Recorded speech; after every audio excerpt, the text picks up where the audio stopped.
Welcome to the next episode of my Conversations with Otto series, where I interview leading academics, thinkers, philosophers, political economists.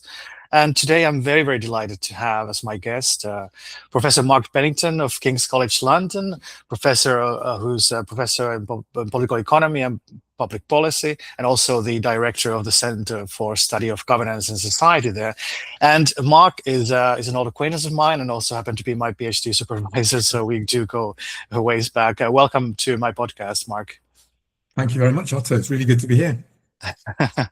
Well, very good to have you. And Mark is somewhere in northern England, or where are you actually now?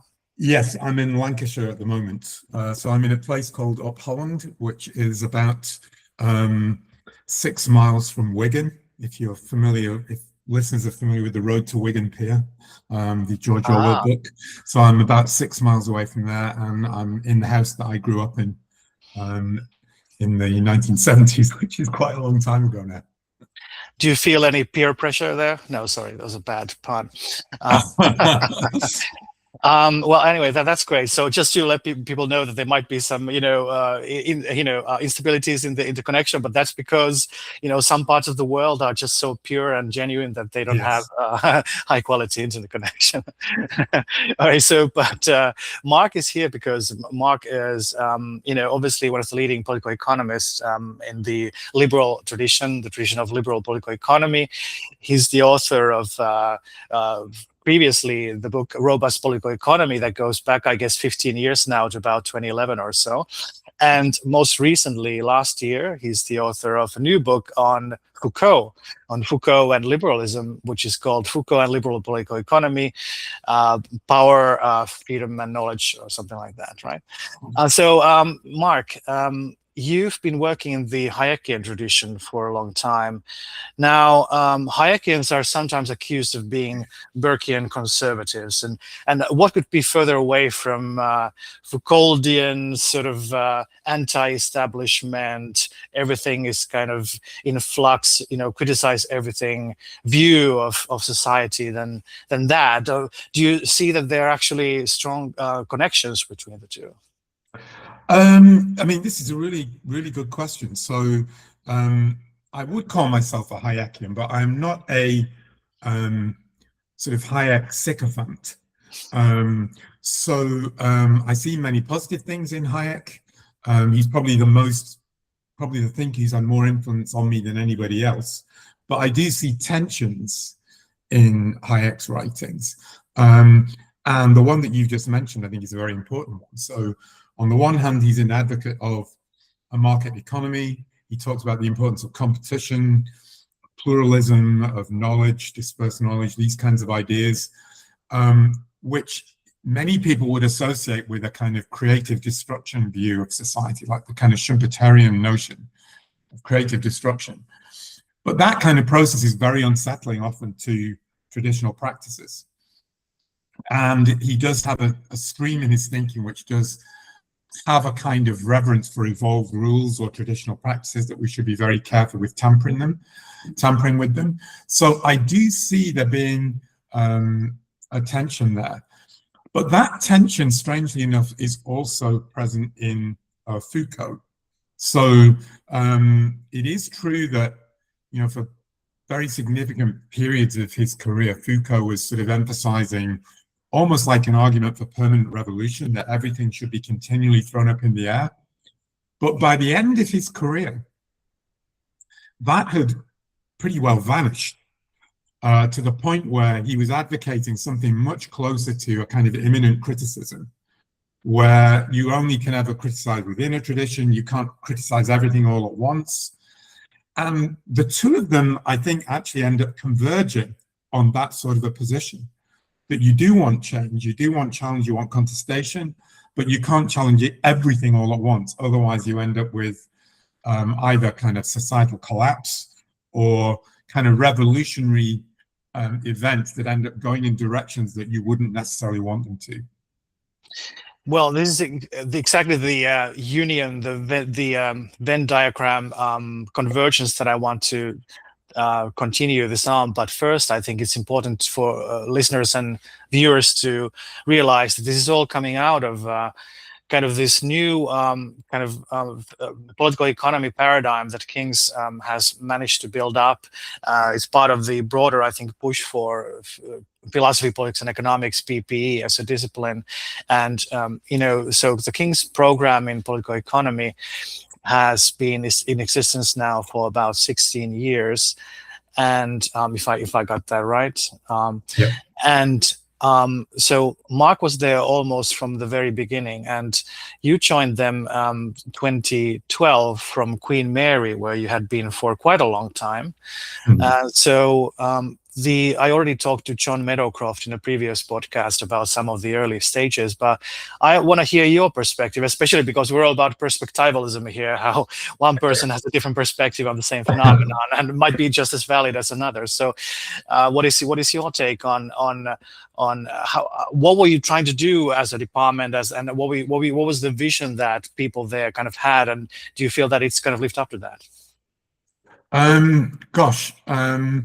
Well, I mean, when the advertisement came out for the job that I eventually got at King's, I wanted to go for it because I felt that political economy was what I do, or what I did and still do.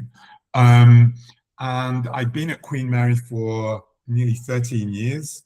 I had a very good time there, but intellectually, the options for me were quite limited, in the sense that I had a kind of, international network, I guess, but within the department there, I was very isolated. And to some degree, when John was there, I mean, we used to go out for drinks together, but there were 2 or 3 of us who, I guess you would say, are liberal-minded in a department that was dominated by people who were way to the left of where we were coming from. And we got on very well with those people. It was a very friendly department. I had a great time there. But to some extent, the conversations were a bit limited by these kind of differences. So when the chance came for a job at King's in a department of political economy, I just went for it. And I was very grateful to have managed to get that job. But when I arrived there, there was still a little bit of uncertainty, I think, about precisely what they should do with the department. So there were a couple of political economy-ish degrees that they had, but not properly fleshed out PPE programs. And it seemed to me from the word go that the obvious direction to take was a kind of PPE route, but to do PPE in a different way to the Oxbridge model. So, I mean, the Oxbridge model is very much what people call a pillars model, where, you do a bit of philosophy, you do a bit of politics, you do a bit of economics, you might specialize in a couple of them, but the disciplines don't actually really cross each other.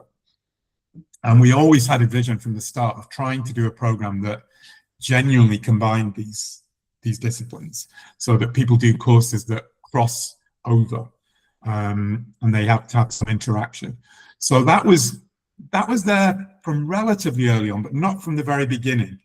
And it did take a while to negotiate that, both with the university to get it off the ground, and then obviously trying to hire people who kind of fitted into that mold. So we were always looking for people who were based in individual disciplines, but who were willing to branch out from them.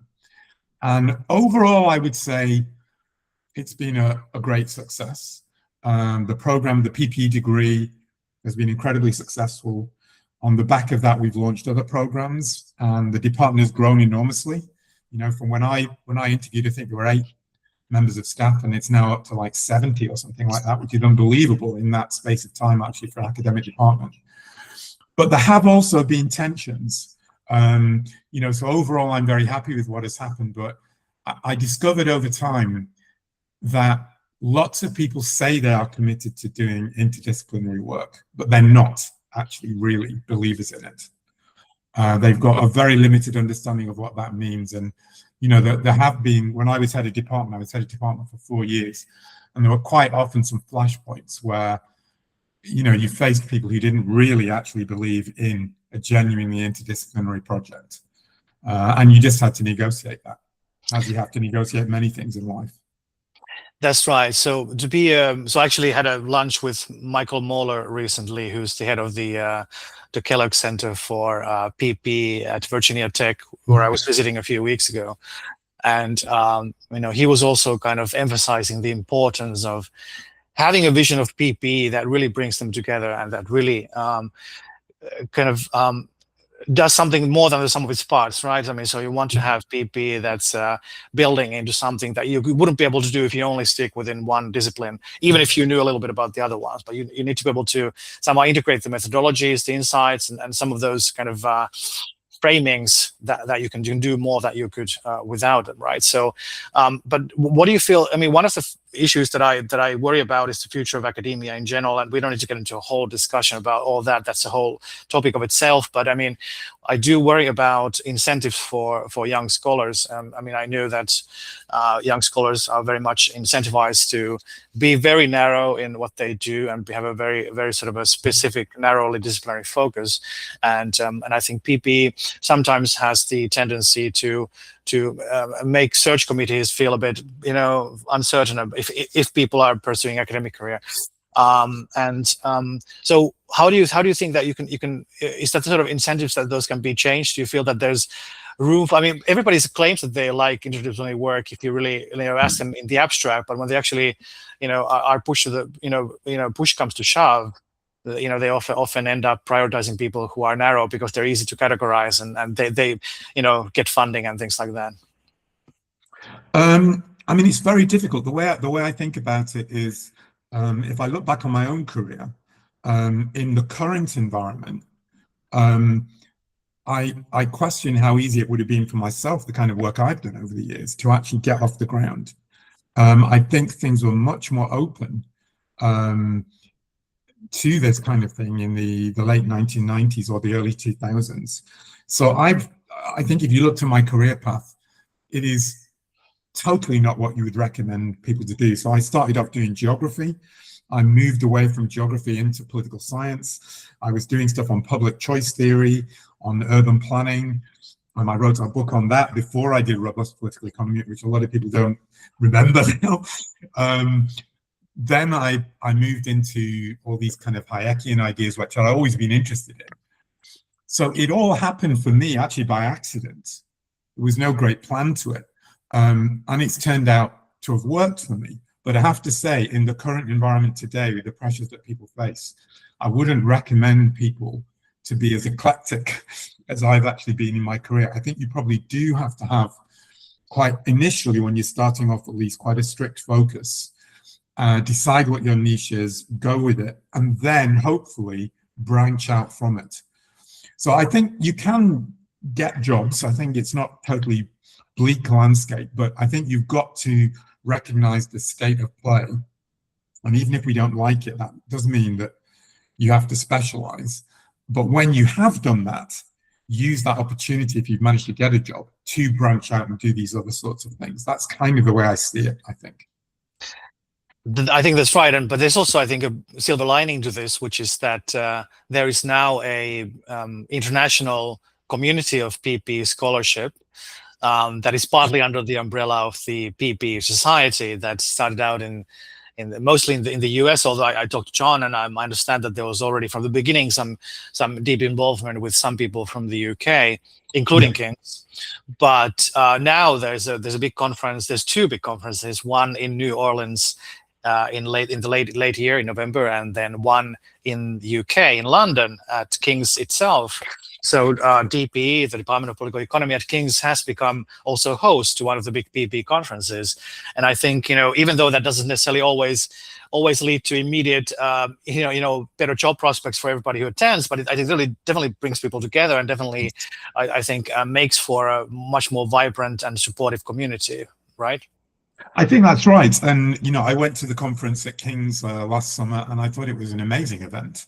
I've been to the New Orleans one previously, but I thought it was absolutely terrific to see so many people there, and with great enthusiasm. And I think because people share many sorts of experiences, those who work in this field, you do get a sort of camaraderie around it as well that hopefully can help people through their careers as they move forward working in this kind of space. So here's a question that, sorry, if you want to finish your point too. No, I was going to say, in that sense, I think there are grounds for optimism in terms of taking this forward. Because if you'd have asked me, even though I said in some ways, from my own perspective, I think things in some ways were easier in the 90s or early 2000s. At the same time, there wasn't anything like the PPE society. So I think there are grounds for optimism. Now, a few more questions in this vein before we move to Foucault. So first question might seem odd first, the way I frame it, but back in the time when the US Constitution was being framed, there was a lot of debate about whether one should have an explicit articulated Bill of Rights that enumerates the rights. Now, the reason that I'm asking this is because PPE enumerates 3 disciplines and puts them together. Now, some people might feel excluded from that. What about, it's kind of the same thing with the LGBT, right? I mean, so that's why you have a plus. So maybe like PPE plus, that includes all the adjacent disciplines. Because, if you end up enumerating them all, like there are programs that have like L there for law. I don't know if there are any other ones, but I mean, so definitely like law is part of this as well. I mean, you need to, I'm here at the law school and, Richard Epstein always reminds me just to remember to get deep into the law, you need to understand the legal principles to really understand this other stuff. So definitely like, PP, I think should be inclusive and is inclusive to sociology, law, and these kind of sister disciplines, and potentially also beyond it, right? Oh, absolutely. So, I've always actually felt that my ambition in a way is for a kind of, and I hesitate to say this given some of the other things I work on, but my ambition is kind of for a universal social science and social philosophy that kind of all social science, including fields like anthropology, sociology, economics, all of them should be engaged in the same kind of project where they're combining social theory questions with ethical or philosophical debate. And also thinking about epistemological questions about how we know things about the world. So it seems to me all of those disciplines should be united in a common project. And when I say universal, that doesn't mean it has to be a common view which is arrived at about how you do all those things. So, in my ideal department, and I still haven't found it yet, is one where you have all of those disciplines kind of mixing together.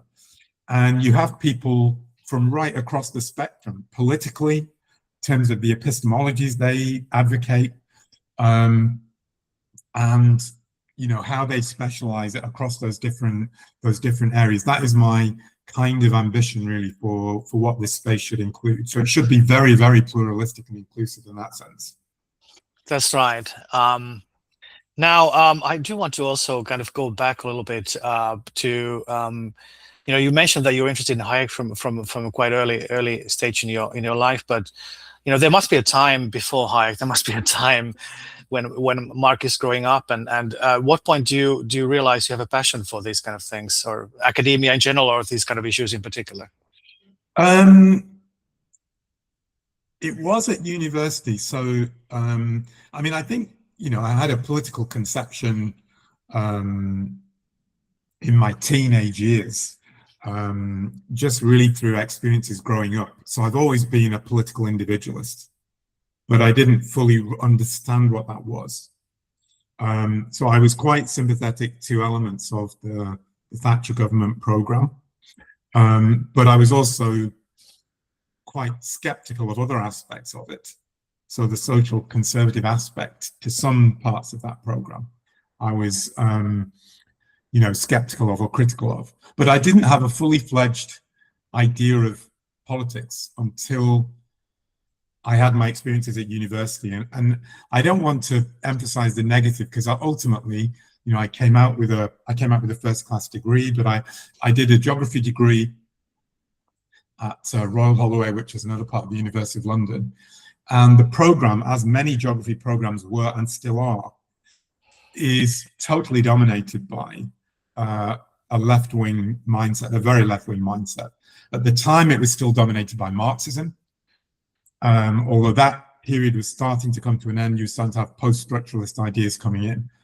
But these were all far left perspectives. We had to read David Harvey incessantly. And I basically just rebelled against this. And, you know, I mean, I don't want to, not in some, you know, I wasn't conducting individualized demonstrations or anything like that, but I just went into the library to look for alternative points of view to the ones I was being spoon-fed every day. And I mentioned this on some of the podcasts I've done, that I stumbled by chance on a particular issue of Hayek's Road to Serfdom, which has an image on the front, which is a painting called The Garden of Earthly Delights. This is just one issue of the book. And I just really like the picture and the title. And I thought, oh, this looks interesting. And then I started reading the back cover and I thought, oh, wow, this sounds more up my street. And that was it. So I read that book and then I just started reading on my own. I taught myself like microeconomics. I just took out textbooks. I used to go to think tanks. I got involved with the Institute of Economic Affairs, places like that. I learned a lot of ideas from places like that.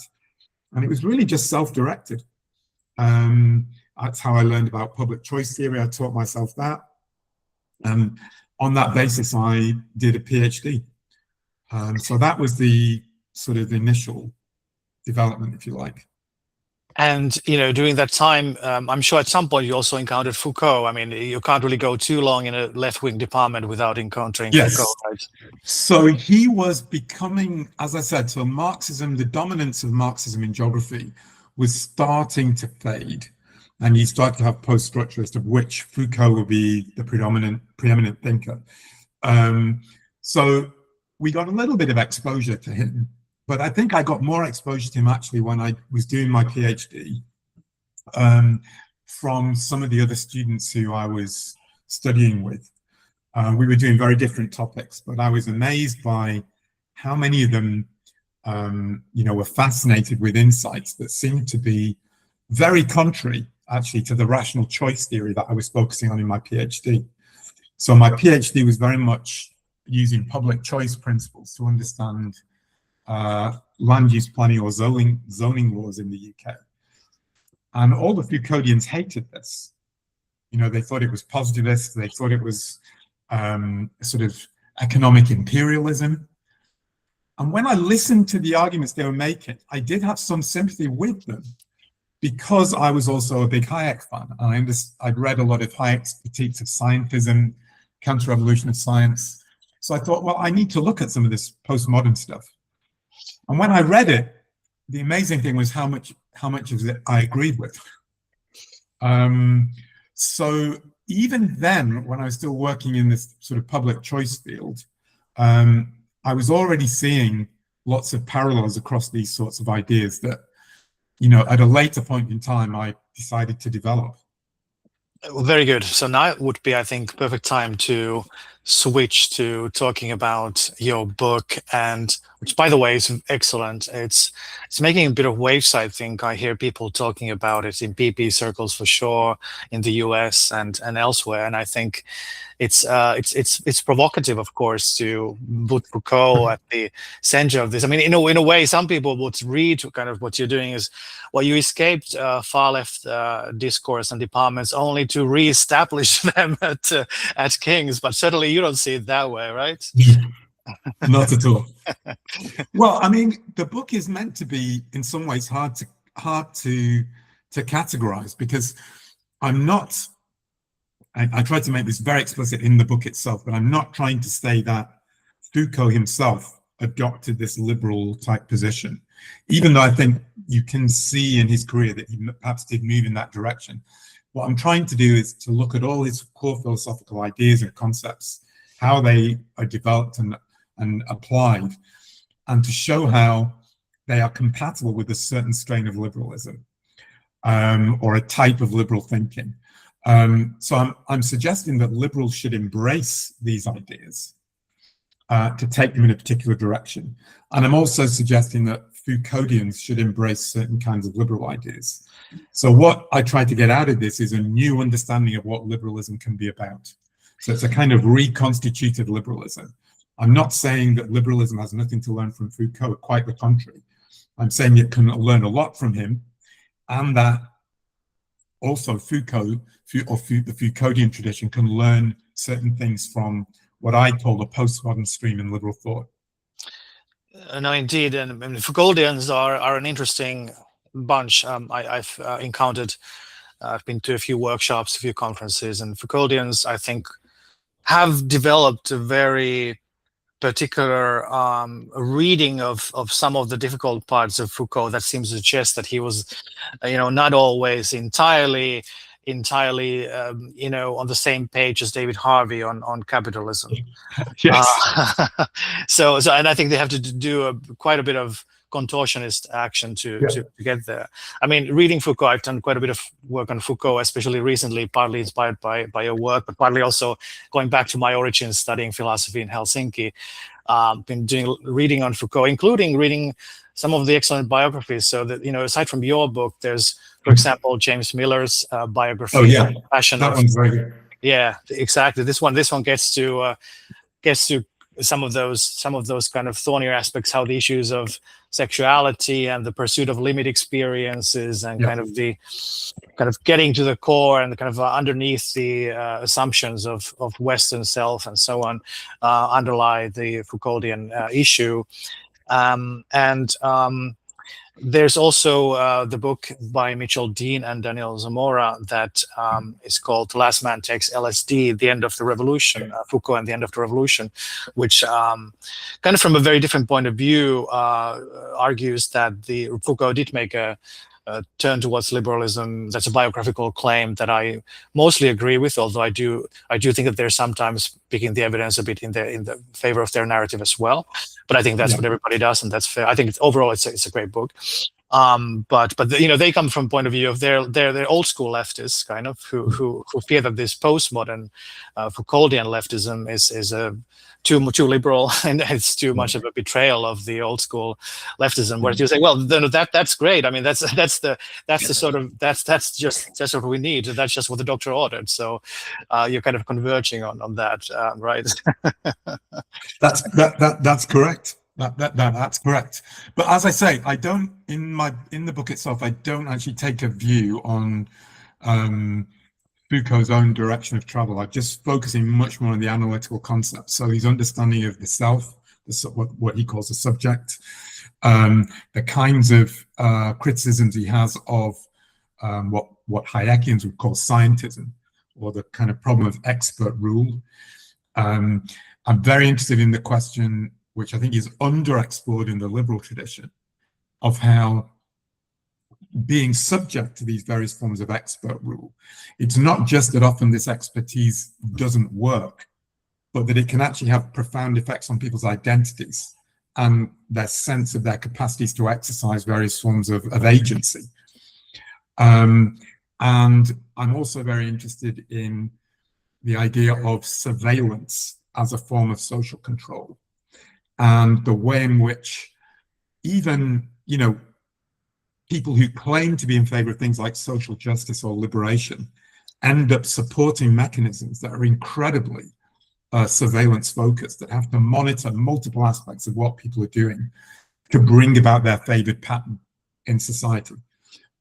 So all those are areas where I think there's huge scope for interchange between a kind of liberal type view that I advocate and this Foucauldian perspective.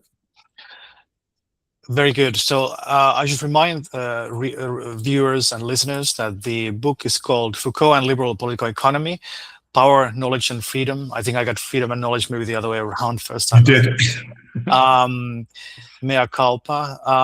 But it's part of the Oxford University Press Philosophy, Politics and Economics series, which it's quite recent series actually, but it was the first in the series I think was Jerry Gauss's book, The Open Society and Its Complexity. So I think you're in very good company as kind of a leading series in liberal political economy here. But maybe for the sake of the audience, these are kind of like what I see as takeaways of some of the key things that you think are important at this nexus of postmodern liberalism and Foucault. So there's a critique of rationalism, right? Yes, and the application of rationalism to planning and to expert rule and the authority of experts, right? There's also the importance of both knowledge and power being dispersed, more of a feature of networks, decentralized social relations. And the idea of subject being, first of all, not something that exists. There's the denaturalizing the subject, if you will. The subject is not given to us by biology, but it's really shaped by culture. There might be a biological, underlying thing, but that's not really what determines how social relations work. It's largely cultural and it's largely historical, and it's out of power relations, discursive relations that subjects are formed. And in relation to this, power is kind of everywhere. I mean, power is not always negative. I mean, there's a difference between power and domination. So he ends up kind of taking this stance against domination as a particularly pernicious form of power. But power itself is productive as well. It's produces who we are, but it also enables our freedom, the freedom itself. Absolutely. I mean, that's one of the things I find. It is strange to me how many people don't get that aspect of Foucault, that they see him saying that power is always negative, and that just isn't the case. We wouldn't be who we are without it. What he's concerned about is not power itself, because he thinks you can never escape from being in power situations. It's whether or not you keep fluidity in the power structure, that it's continually evolving, it's continually morphing, and it's in that kind of morphing or movement that freedom can really be exercised. So freedom can generate the morphing as people, even though they're created by culture, they can challenge aspects of it, they can reinterpret it or remold it in various ways. And through that process also of what he would call destabilization, you then get other opportunities for people to become things or to become different in ways that perhaps they hadn't anticipated. And what I see him as being concerned about is avoiding situations where the power structure or the power relations are frozen, where people kind of get stuck in established patterns, routines, categories. That's where you get closer to domination, where people just can't see any other way of being other than what they're in. Now that's quite a vague line. I don't think Foucault is not a bright line thinker where you can say, this is where it becomes domination and this is where it's just power. So there is an element of vagueness about it, but the world is messy, and I think you just got to learn to live with that. No, exactly, and I think part of how he would maybe defend that vagueness, although I do agree that it can be a problem, is that part of the process of doing and acting and criticizing and being sort of being aware of what is going on is precisely navigating that barrier and saying, well, we want to liberate ourselves, for example, but that's kind of the, if you will, a dialectical or kind of paradoxical feature of a lot of emancipation processes, is that they end up being forms of power themselves and potentially domination, right? I mean, it's the oldest story in the book, oldest story in history books for sure, that emancipatory forces become the oppressors of the next generation, right? Absolutely. And so this would be the critique of some forms of Marxism and also some forms of other forms of socialism that are so prevalent as interpretations of the ideal Foucauldian or ideal left-wing interpretation. But but I do want to maybe go back to the issue of Hayek here. So first of all, the two issues here. So first, regarding your notion of postmodern liberalism, because it is one interpretation of Hayek, but it's not just Hayek. It's you identify a few different thinkers, and you speak of a postmodern liberal tradition or strand in liberalism. And so you mentioned people like Dietrich McCloskey, I think Don Lavoie, and people like that. So who do you consider as kind of and do you see that it's a unified tradition, or is it more like kind of like different thinkers coming from different points of view?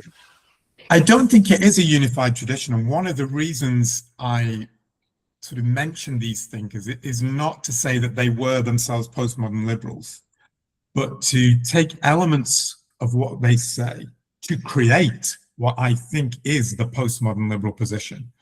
So in a sense, and I don't mean this in an arrogant way, but I've attempted to define what postmodern liberalism is and what it should be or look like.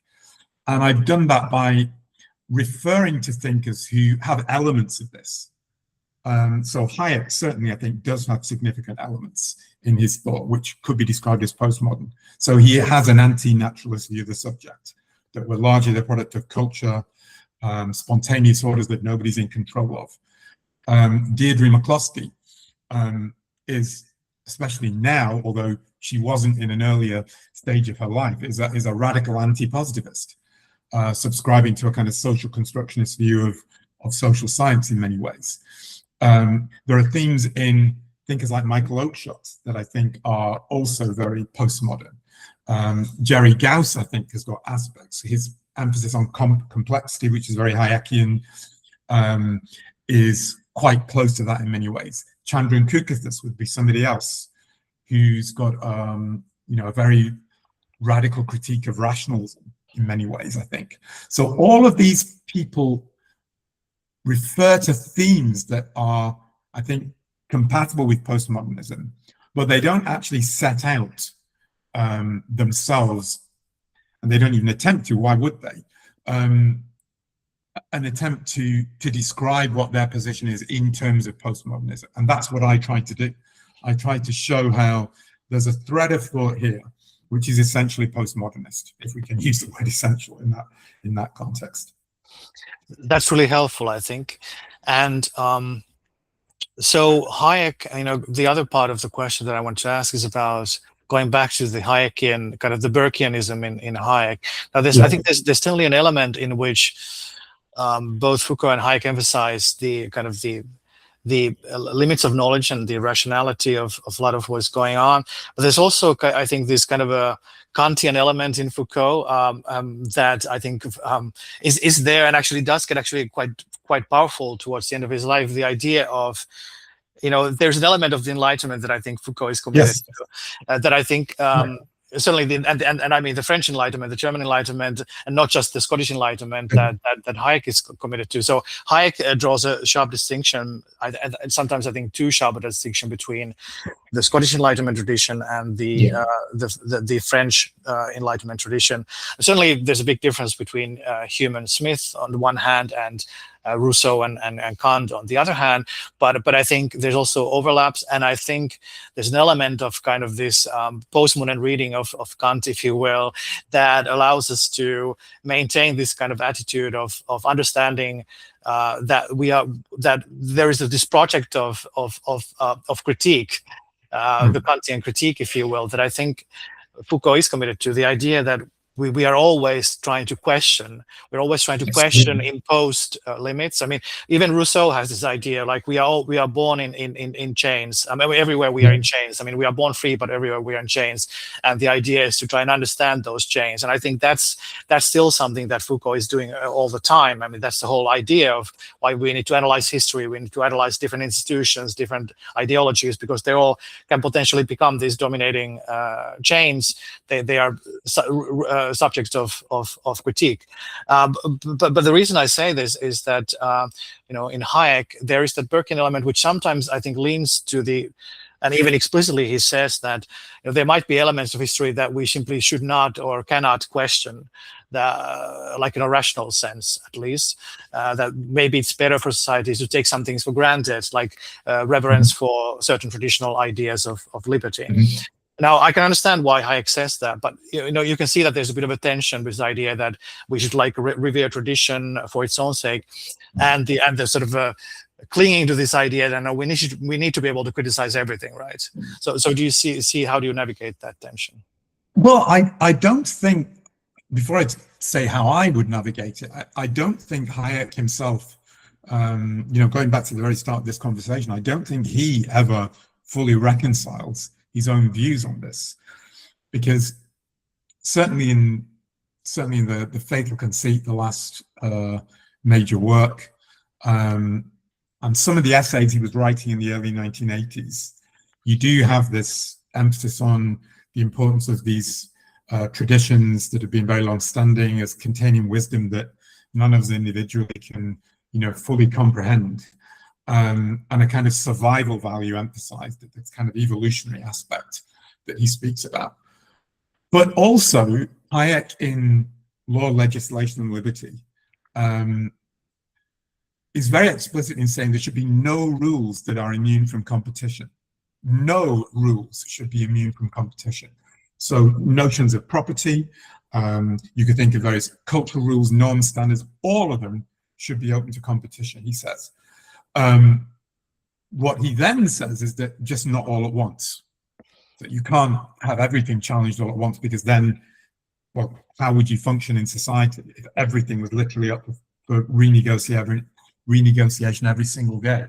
So I don't think he ever fully articulates how you square these different things. There's just a permanent tension there. And maybe, you know, I think I'm probably happy in saying this myself, that you just have to live with that tension. We do have to challenge and criticize, but we also have to be aware of the dangers of as Hayek would call it, constructivist rationalism, thinking that we know more than we really do, especially when we're trying to change social institutions that have been there for a very long time. Very good, very good.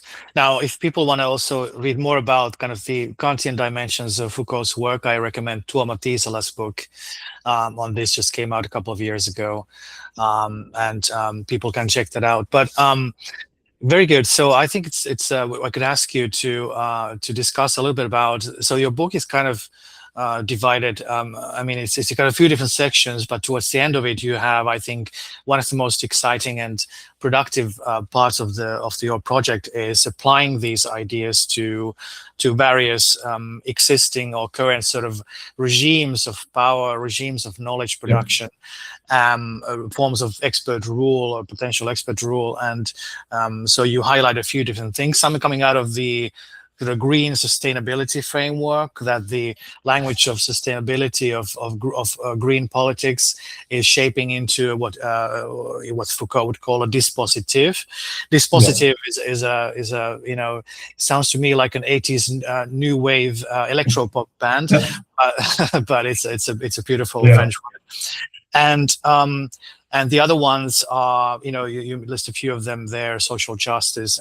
But one of the things that I think is also interesting is you mentioned law and order as a dispositive. And this is, I think, exactly where the radicalness of your critique, or the sort of the unclassifiable nature of your critique comes into focus, because you're really aiming your guns, using the combined power of Foucault and Hayek, if you will, against both, green politics, progressive politics in some ways forms, and then conservative or reactionary politics, right?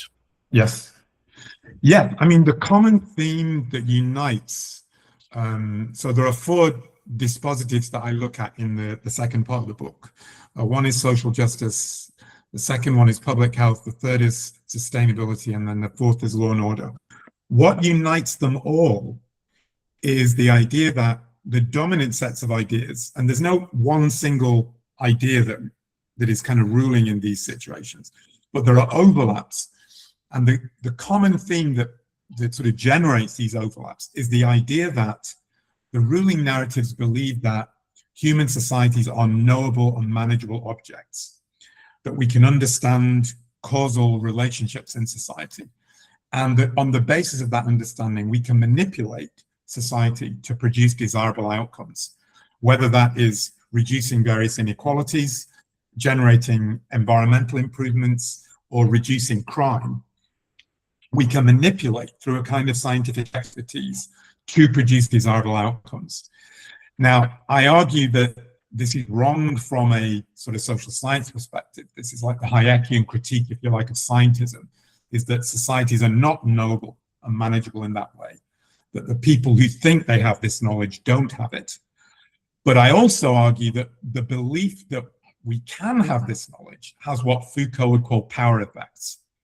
So it creates multiple surveillance mechanisms or attempts to survey, monitor, control, and manage people, that even though they don't work in the sense of bringing about the outcomes they want, constrain people in a whole web of control-like practices that limit their space to exercise their freedom.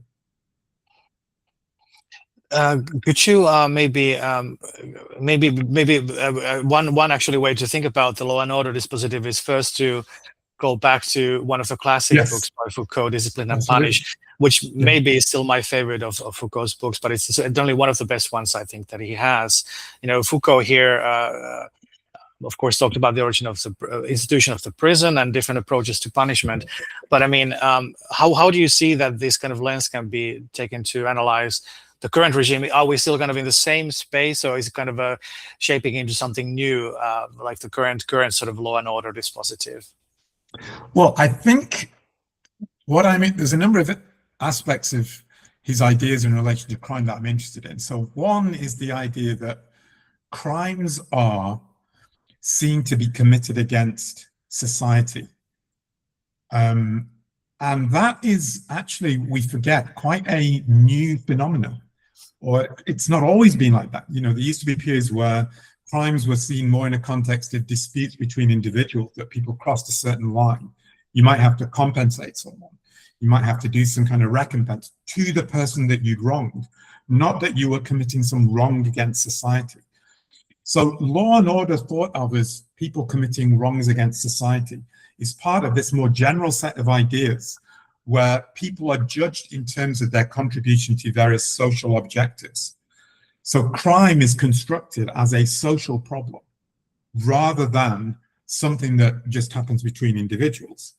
And because it's constructed as a social problem, you then get multiple kind of apparatuses created to attempt to control it and to manage it in various ways. And that can have what Foucault would call normalizing effects. You get these kind of normalizing regimes developed that actually produce some of the very identities, like the criminal type, if you like, that they are supposed to be controlling, or that they introduce systems to actually control. The other aspect of crime that I think is interesting with regard to Foucault is he doesn't think, he's not in favor of sort of decriminalizing everything. I think he's interested in how we treat criminals. So are criminals treated as kind of unique psychological types who can be reformed by being in prison situations or by being subject to some form of psychological control? Or, and I think this is the view he's more sympathetic to, do we just treat criminals, and this is why I think he was very interested in Gary Becker's ideas, do we just treat them as like everybody else? As people who might potentially respond to inducements or rewards, almost like price signals, if you like, where you could treat crime just as something that, well, if you commit a certain wrong, you pay a price for it. But you're not then normalized as a particular kind of person. You're not treated as some kind of social deviant who needs to be necessarily removed from the streets or removed from society. You can just be treated as someone who's transgressed and you pay a price for it. That seems to be the kind of view that he's attracted to. And he sees that kind of idea in thinkers like Gary Becker. Now, I think there are actually problems with Gary Becker's approach, because I think Becker's approach to crime is a kind of hyper-positivist one in many ways. But the actual idea of wanting to treat criminals not as psychological types, just people who need to be incentivized in different ways, I think is something that his approach opens up. Right. So, and this, of course, is heavily tied to also the debate about things like immigration. I mean, immigration debate is one of the ways in which we try to assess, do what Foucault would call biopolitics, that is the management of the population, the health of the population, the security of the population, and also to control for risks. And then there's this whole debate about giving, risk, identifying risk factors, cultures that are deemed not suitable for mingling, identifying kind of risk factors in like some populations, like young men, or from North African or Arab countries, for example. But on the other hand, you have this kind of counter narrative that ends up identifying victims and giving victim status to people. And I see that this normalizing and abnormalizing discourse going on that I think is just kind of treating people as as kind of games. I mean, some people are doing it out of a genuine, concern and care, I'm sure. But I mean, that's what it ends up doing, right? I think that's right. And there are many parallels between what you've just described and this is where I think the Foucault-Hayek connection is very relevant. There are very many parallels between what you've just described and problems of central planning. Because when people impose these categories, they're using sort of aggregates or averages that can often miss out the actual detail on the ground. So it's not that there never is a case where people from certain cultural groups are, in some sense, clashing with other cultures. But the idea that some central organization can know which people should be interacting with whom, which cultures are compatible, and this is the term that is frequently being used on the right now, is a kind of fatal conceit. It's the idea that the planners know who people should be interacting with through these kind of categorizations. And the categorizations, as well as often being inaccurate, have what Foucault would call power effects. So they can actually produce these very identities. So if people are labeled as criminals or labeled as cultural deviants or labeled as from incompatible cultures, you might actually generate some of the very behaviors that you're claiming that you don't want in the first place. And I think the discourse is really, broken and polluted on all fronts here, because I do think that there is no, nobody can really look at how immigration discourse has developed and say that it's been healthy on any sides in a long time. So I think it's one of these things where we really see the full power of the Foucauldian analysis as kind of the discursive framing and the way that experts are trusted or distrusted, and the way that some things become complete taboos, some things become objects of firm conviction without having much basis. Well, let me give another example. So on the one hand, I'm attacking the kind of right-wing narrative that you can categorize immigrants in a particular sort of way and decide which ones are more or less compatible with moving into particular countries. That's a form of sort of scientific conceit, I think. But at the same time, you can also criticize some of the left-wing narratives that relate to immigration. So if you have diversity, inclusion, and equity narratives, which treat people who are immigrants as almost by definition members of an oppressed group, and the host population that's going to welcome them in are going to be labeled as oppressors, don't be surprised if then people don't support immigration, because you've created these subject positions. You've created a sense that, well, if I allow these people to come in, I'm going to be labeled as part of the oppressor class, and I'm going to therefore require to have some sort of discrimination against me. It should hardly be surprising that people then don't want to welcome other people. But that's a power effect of the narrative, in this case, about oppressors and the oppressed.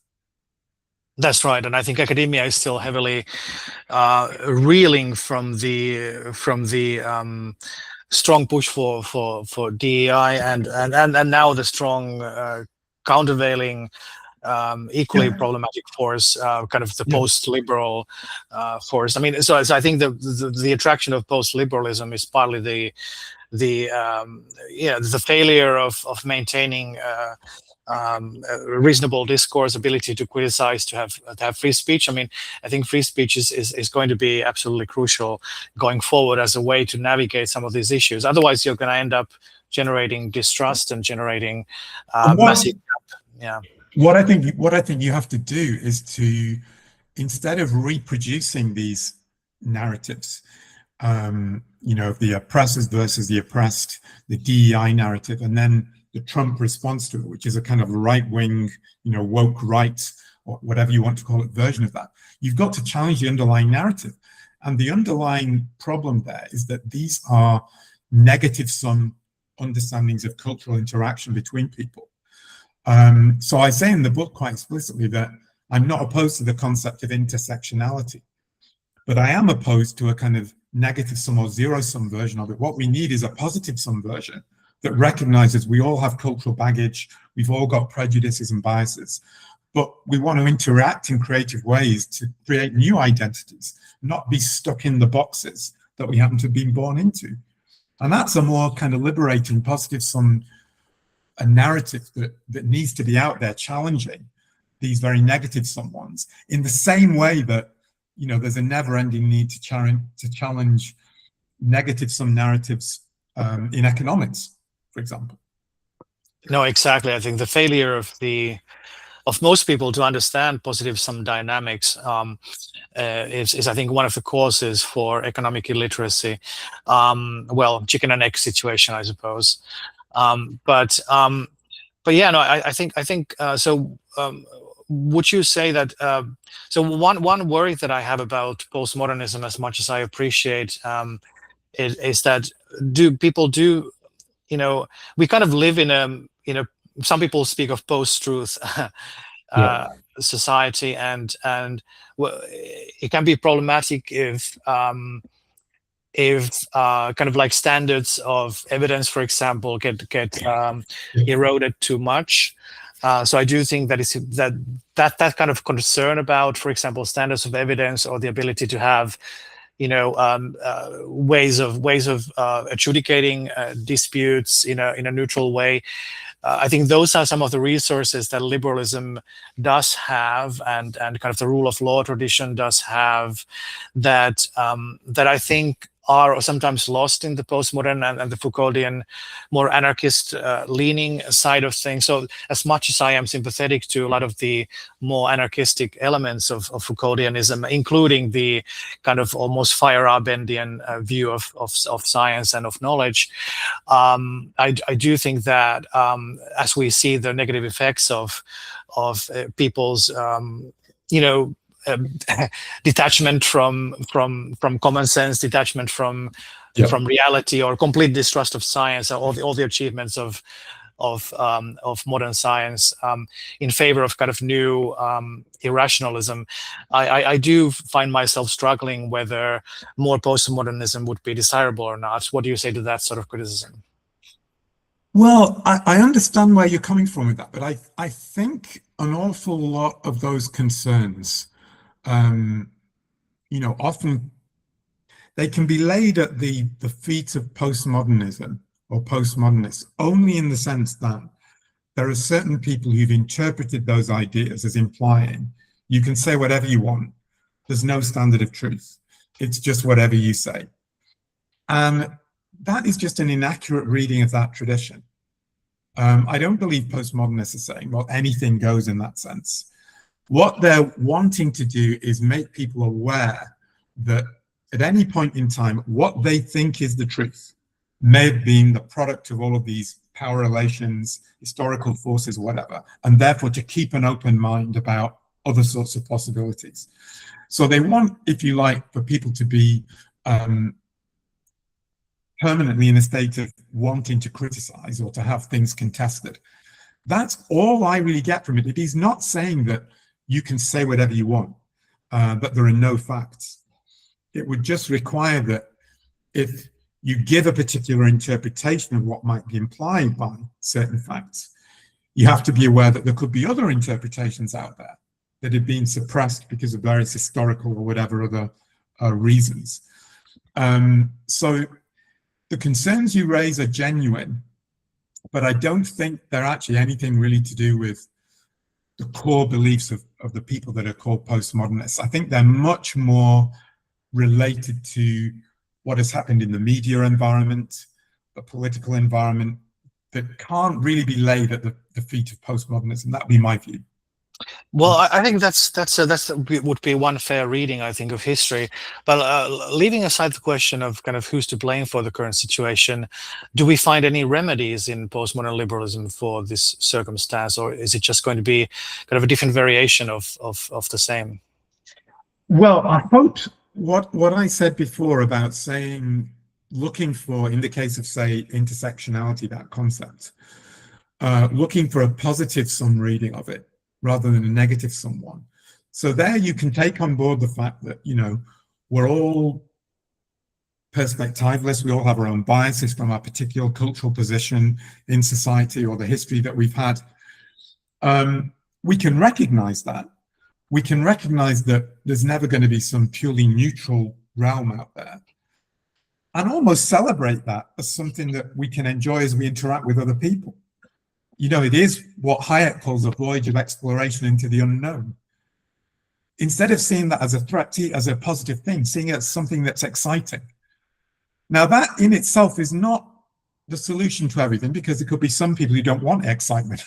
You know, some people who want security, people who want tradition, and you've got to allow for that. You've got to respect that not everybody wants this flux and change and dynamism. So we've got to find ways of just living with that, with the conflict, with the contestation, and not seeing it as something that is inherently negative.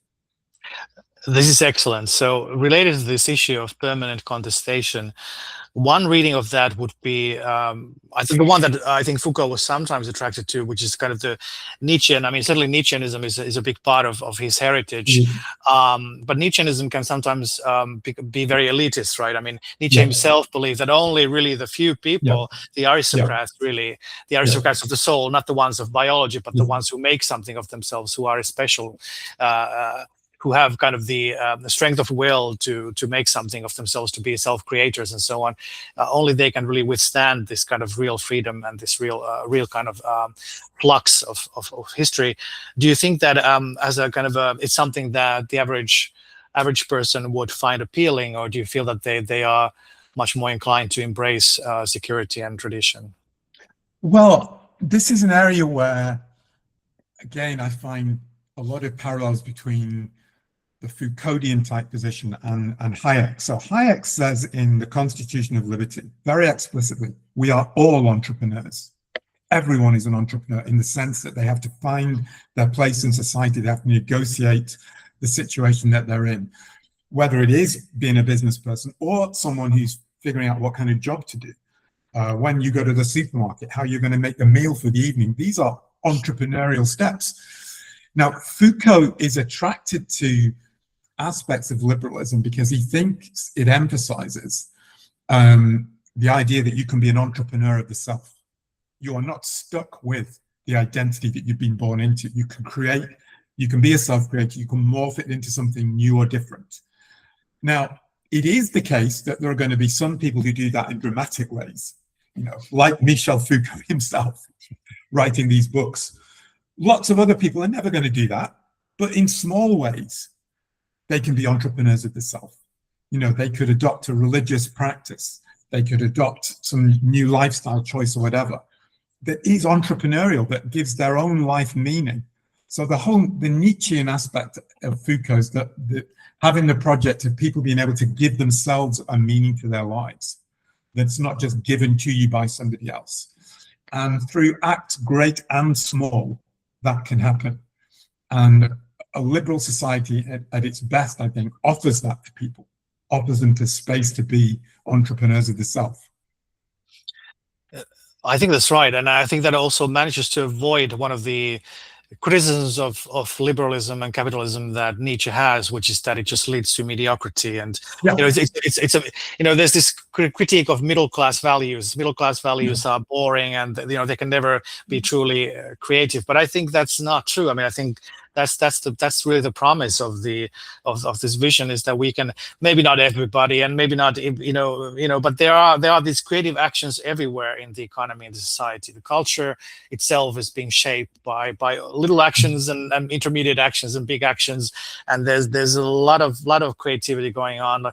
Elan vital, if you will, of individuals is being pushed through in all of this, and this kind of bottom-up view, I think, is also reflected, for example, in this recent collection this is by Michaela Novak, where I also have a chapter. And I think that's the new I think the cutting edge of this kind of Hayekian thinking, and I think the Foucauldian fits nicely into it, thinking about bottom-up forces of creativity in the context of everything from from how poor people solve their problems to how we manage conflicts in family and in the school and so on, right? And that's a very Foucauldian theme as well.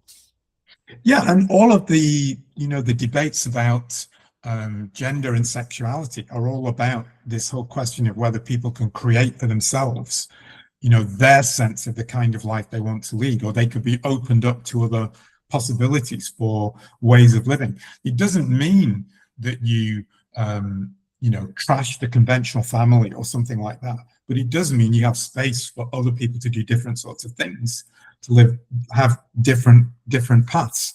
And I think the trick is to find a way of saying that this is an exciting vision of possibilities, but it doesn't exclude people who do want to hold on to traditional ways of life. So you don't want to normalize against the traditionalists any more than you want to normalize people who, want to experiment with different forms of sexuality or gender or those sorts of things.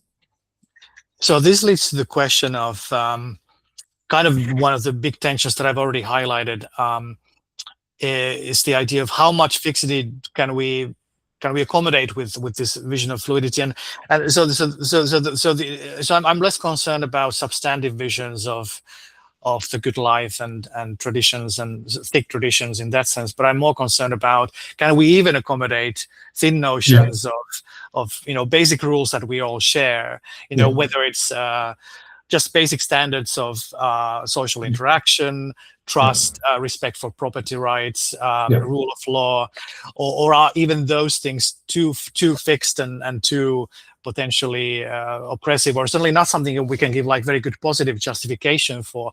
Or is it that actually this analysis itself can help us to justify kind of a minimal framework of pretty stable rules that we have good reasons to defend in a good faith? Can we do so in good faith from this point of view? I think you can, and I think you can.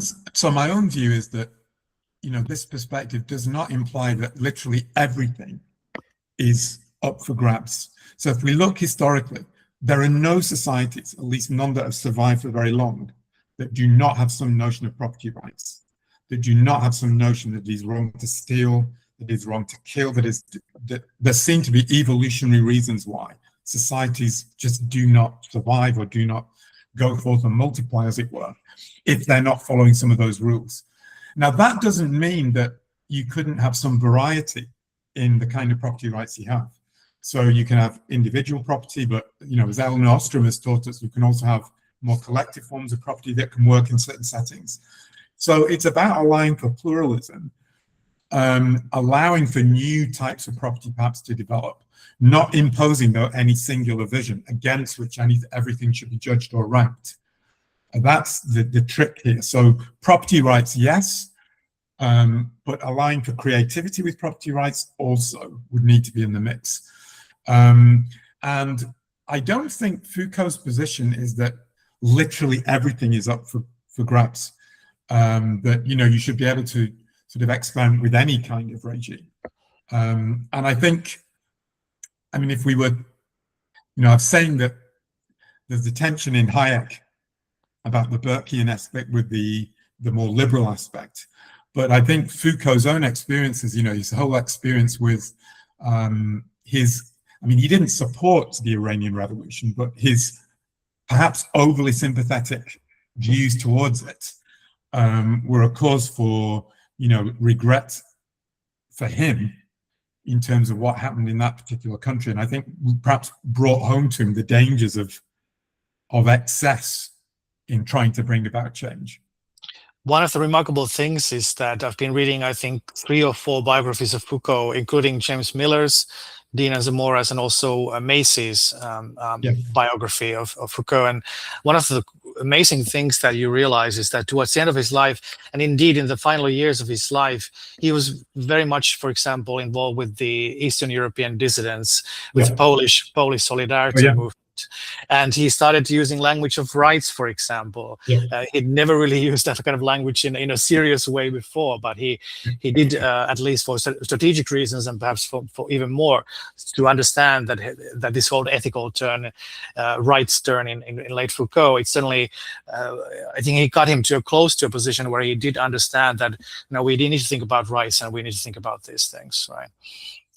Okay, I think we're getting close to the end of our discussion, and maybe a couple of concluding concluding questions or comments. So what has the reception been like in terms of, I mean, certainly you have had readers and I think some people remain skeptical of Foucault, but I mean, have you found new converts to postmodern liberalism or in the liberal circle, first of all, and then I'm also curious about the reception from the other side, from the more orthodox left-wing Foucauldians. So, I mean, so far the reception's been very positive. So the book's been selling very well, which is nice. So I'm very pleased about that. I did a book tour in the United States in the autumn, mostly towards more, I guess, people more on the classical liberal end of the spectrum, but though not exclusively. And it was very, very positive. I mean, a lot of people do go in, you know, they come to my talks with some skepticism. But when they hear me say, oh, the logic of the position, they do seem to get it and quite like it. So in that sense, it's been very positive. Now, whether people will want to take it forward, as I hope they would, and actually start writing in this vein and applying some of these ideas in other areas, you know, only time will tell. In terms of people on the left of politics, I think that's going to take a while for me to judge how much impact I'm going to have, because I'm not known in those circles. I'm not known as someone who's written extensively about Foucault. So this book almost comes out of nowhere. There's a review just came out recently in the Review of Metaphysics by someone who is pretty left-wing, which is a very favorable review of the book. I'm in touch with some kind of left libertarian type people in France who are very interested in the book. And people like Mitchell Dean, Daniel Zamora, these people who are on the left of politics have also been very supportive about the book. So I think it's going to take longer for me to get an audience there because I'm just not known in those circles, but I'm hopeful. That's tremendous. I think that's really tremendous. And, you know, I think the story about being hard to classify and identify is, I think that more people should be willing to straddle that line and to be comfortable with being hard to classify and to really avoid the sort of almost accidental tribalism that happens when people identify too strongly with a particular thinker or intellectual perspective. And I think that's some of the, just like with the PPE, you have the clash of disciplines and the methodologies. You could also have normative enrichment by having kind of the more progressive or emancipatory, left-wing, anarchist, socialist perspectives, and the more liberal and even aspects of conservatism, really trying to find the new sort of productive path, right? Absolutely. And, you know, I mean, I would still call myself very much a classical liberal, or even actually, I'd still call myself a libertarian. But I've always wanted, actually, throughout my career, to engage with people who've got very different points of view. So even in the previous books I've written, I've tried to engage ideas from different traditions. And that's what, you know, my hope of what academia is about, is that you should be able to do that. So even when we, as I was saying earlier in the conversation, when we were creating the Department of Political Economy, I didn't want it just to be people who were my sort of political persuasion. My ideal dream department would be one where you've got Foucauldians, Marxists, social democrats, classical liberals, libertarians, conservatives, all engaged in this kind of PPE project of thinking across these lines in different ways. That's the ideal that, you know, I think our department is the closest that I've found to that, but it is not that. And I just aspire for that to happen somewhere in the world one day. That's a really beautiful, I think, vision to end on. I should also advertise on my end that I've just coming out a book chapter that I have on Foucault and normative theory in this book.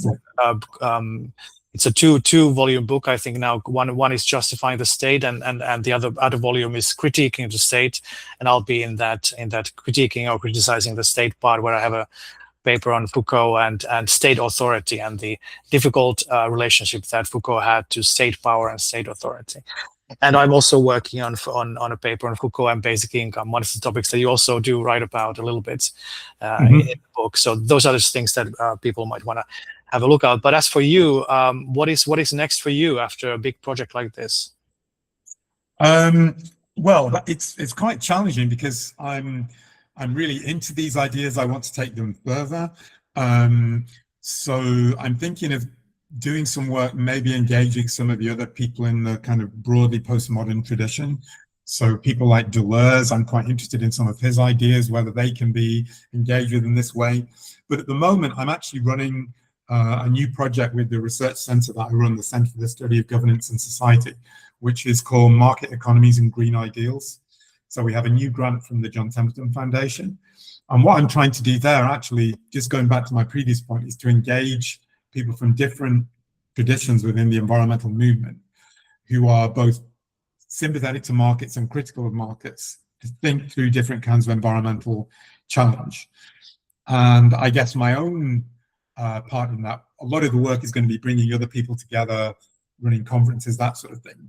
But I guess my own contribution might be trying to inject this postmodernist liberal stream into thinking about what that conversation might look like. That is excellent. Maybe one day we'll see a Mark Pennington, Nick Land collaboration. I don't know about that. Yeah. All right. So final question. Have you read any good books recently or listened to good music? How do you relax after an academic day? Oh gosh. Oh, that's a very difficult question. I find it my answer to that question has to be, I find it very hard to relax. So I do suffer from insomnia, actually, because I just feel so switched on a lot of the time. So I do try to maybe listen to music before I go to bed, or I like watching old movies. Actually, that's how I find it easier to relax. I quite like watching like classics from the 60s and 70s. So just the other night, I watched, for the first time, actually, I watched it all the way through. I watched Dr. Zhivago, which is the most incredible film, like the way it's shot, like some of those David Lean movies from that sort of era. And what I like about them is they just transport you into a different world, where you just forget everything and just kind of live in that imagery. Well, that I haven't actually seen that movie. I'm aware of it, but I'll hunt it down now. Oh, you must watch it. And as far as the music, I know that you also sometimes post some of your favorites on social media. But what is the era? Is it the sort of 80s, 90s music that? I'm still a child of the 1980s, so I always liked Kate Bush. I love Kate Bush. Yeah, huge fan of Kate Bush. So I'm still very much of that era, and you do realize, yeah, when you're sort of playing music, oh my God, I'm stuck in a kind of time warp. I don't really know what has been produced in the last sort of 10 years, actually, outside a few exceptions. So, yeah. I think the only sort of comforting fact about that, a lot of the music that has come out in the last 5 to 10 years is not very good. There's a lot of trash out there. I'm sure there's good music out there as well, but there's some objective reality even behind all the perspectivalism about these aesthetic adjustments. Okay, well, Mark, it's been a great pleasure to have you here, and good luck with promoting the book and any future works, and we'll be looking forward to any future things. Any other things you want to plug here at the end, or anything else? No, just thank you very much for taking the time. It's been great fun to talk. So thank you very much. Of course. Well, thank you very much. And thank you everybody for listening, and until next time.